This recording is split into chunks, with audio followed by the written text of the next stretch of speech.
নতুন বছৰ আহি আছে আৰু সকলোৱে হাতত ইতিমধ্যে নতুন নতুন পৰিকল্পনা নতুন প্ৰজেক্ট নতুন কাম হাতত লৈ নিশ্চয় আগবাঢ়ি আহিছে আৰু কিছুমান কাম কৰিম বুলি ভাবিছে আৰু প্লেনিং কৰিছে যে মই কিবা নতুন বছৰত বেলেগতকৈ বেলেগ কৰিম আৰু যিসকলে হাঁহ পালন কৰিম বুলি ভাবিছে বা হাঁহৰ ফাৰ্ম কৰিম বুলি ভাবিছে স্পেচিয়েলি তেওঁলোকৰ বাবে আজি এই ভিডিঅ'টো লৈ অহা হৈছে আৰু আপুনি নিশ্চয় দেখা পাইছে এইকেইটা মোৰ হাঁহ মই 1 বছৰৰ পৰা হাঁহ পালন কৰি আছো আৰু মাত্ৰ 2টা হাঁহৰ পৰা মই আৰম্ভ কৰিছো হাঁহ পালন আৰু মেইনলি আপোনালোকে হাঁহ পালনৰ ক্ষেত্ৰত বহু কথা আপোনালোকে মন দিব লাগিব কিছুমান সৰু কথা আছে যিবোৰ কথা আপোনালোকে আওকাণ কৰিলে নহব গতিকে সকলো কথা আমি আজি এই ভিডিঅ'টোত আলোচনা কৰিম সো আপোনালোকে দেখা পাইছে স্ক্ৰীনত মই দেখুৱাই আছো মই কেনেদৰে হাঁহ কেয়াৰ লৈ থাকো আৰু কেনেদৰে এলক ৰাখিছো সকলোবোৰ আপোনালোকে স্ক্ৰীনত দেখি থাকিবলৈ পাব আৰু মোৰ কথা কেইটা আপোনালোকে মন দি শুনিব প্ৰথম কথা হ'ল কি আপুনি হাঁহ পালনৰ ক্ষেত্ৰত প্ৰথমতে আপুনি ভাবিব লাগিব যে আপুনি ডাঙৰ স্কেলত কৰিব নে সৰু স্কেলত কৰিব নে আপুনি কমকে দুজোৰা বা এজোৰা হাঁহ আনি আপোনালোকে পালন কৰি অলপ দিন চাই ল'ব নে আপুনি সৰহকৈ হাঁহ পালন কৰিব আপুনি প্ৰথমতে আপোনাৰ গোল কি কেনেদৰে আপুনি আগবাঢ়িব সেইটো কথা আপুনি প্ৰথমতে চাই ল'ব লাগিব আৰু সেই হিচাপত আপুনি আগবাঢ়িব লাগিব আৰু আপুনি কোন ধৰণৰ হাঁহ পালন কৰিব কি জাতৰ হাঁহ ল'ব আৰু মোৰ যিখিনি হাঁহ আপোনালোকে দেখা পাইছে আৰু এই হাঁহখিনি আমাৰ লোকেল পাতি হাঁহ হয় আমাৰ অসমৰ যিখিনি লোকেল পাতি হাঁহ এই পাতি হাঁহ এইখিনি পুৰা একদম খাঁটি লোকেল পাতি হাঁহ আৰু মই এই জাতটো আমাৰ গাঁৱৰ পৰাই সংগ্ৰহ কৰিছিলোঁ আৰু এইটো আপোনালোকে দেখা পাইছে খুব সুন্দৰ হয় আৰু মতা মাইকী যিটো আপোনালোকে দেখা পাইছে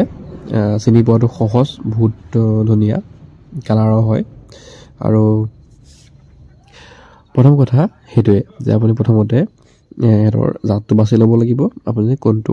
প্ৰজাতিৰ হাঁহ আপুনি পুহিব তাৰ পিছতে এহেতক ৰখাৰ ব্যৱস্থা আপুনি কেনেদৰে ৰাখিব তো মই স্ক্ৰীনত দেখাই দিম প্ৰথম অৱস্থাত মই যেতিয়া আনিছিলোঁ আপোনালোকে নিশ্চয় দেখা পাইছে স্ক্ৰীনত প্ৰথম অৱস্থাত মই যেতিয়া হাঁহ আনিছিলোঁ মই এনেদৰে এহেতক ৰাখিছিলোঁ নেট দি বেৰি লৈছিলোঁ এটুকুৰা ঠাইত বেৰি পেলাই তাহাঁতক সৰুকৈ পানীৰ ব্যৱস্থাটো কৰি দিছিলোঁ যাতে তেহেঁতি ধুনীয়াকৈ তাত থাকি মোৰ ঘৰৰ যিটো এনভাইৰনমেণ্ট পৰিৱেশটো এহেঁতি চিনি পাব পাৰে আৰু তাৰ পাছতহে মই লাহেকৈ মই পুখুৰীৰ ফালে লৈ গৈছিলোঁ আৰু পুখুৰীটো বহুত সুন্দৰভাৱে আৰু সুন্দৰ ঠাইত আছিলে মোৰ পুখুৰীটো আৰু তাত মোৰ পুখুৰীটোত আমি দেখা পাইছে মই দেখুৱাই দিছোঁ ইয়াত বহুত পুনি আপোনালোকে দেখিবলৈ পাইছে আৰু এই যি আপুনি পুনি দেখিবলৈ পাইছে এই পুনিখিনি এই হাঁহৰ বাবে এটা ভাল খাদ্য তেহেঁতি পুনি পানীত হোৱা যিটো পুনি হয় এই পুনিটো তেহেঁতি খাই খুব ভাল পায় আৰু এই পুনিয়ে মোৰ দানাৰ খৰচো বহু পৰিমাণে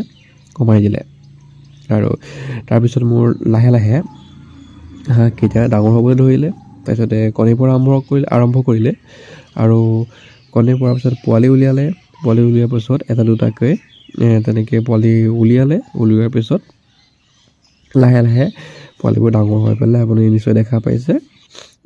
এনেদৰে মোৰ ইমানটো পৰ্যায়লৈকে আগবাঢ়িলে আৰু যিমানটো পৰিমাণে কণী পাৰিছিলে যিমানটো পৰিমাণে উমনি দিছিলোঁ সিমানটো হিচাপত মই পোৱালি উলিয়াব বা পোৱালি ৰাখিব নোৱাৰিলোঁ যিহেতু মোৰ প্ৰথম অভিজ্ঞতা প্ৰথম এক্সপিৰিয়েঞ্চ গতিকে বহু কথা মই শিকিলোঁ আৰু সেইখিনি মই আপোনালোকৰ আগতো শ্বেয়াৰ কৰিম আপুনিও যেতিয়া প্ৰথম অৱস্থাত হাঁহ পালন কৰিব তেতিয়া ইহঁতক এনেদৰে সুন্দৰভাৱে কেয়াৰ ল'ব পাৰিব আৰু ভালদৰে ডাঙৰ কৰি আগবাঢ়ি আপোনাৰ ফাৰ্মখন আগবঢ়াই লৈ যাব পাৰিব আৰু দেখা পাইছে এতিয়া যথেষ্ট পৰিমাণে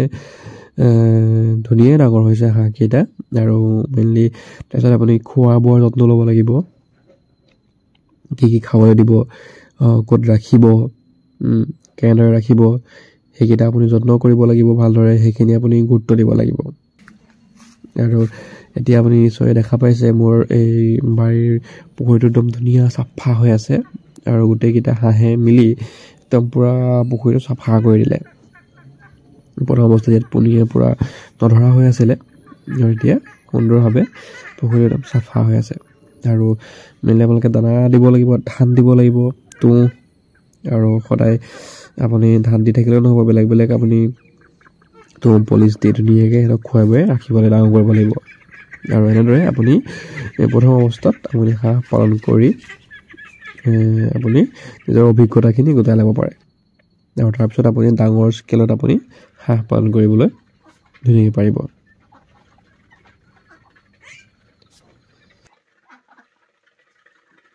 যদি আপুনি ভিডিঅ'টো চাই ভাল পালে আৰু কিবা এটা শিকিলে বুলি ভাবিছে তেনেহ'লে চেনেলটো ছাবস্ক্ৰাইব কৰি ল'ব যদি আপুনি নতুন আহিছে আৰু ভিডিঅ'টো লাইক কৰি দিব লগতে এটা ধুনীয়া কমেণ্ট কৰিব ধন্যবাদ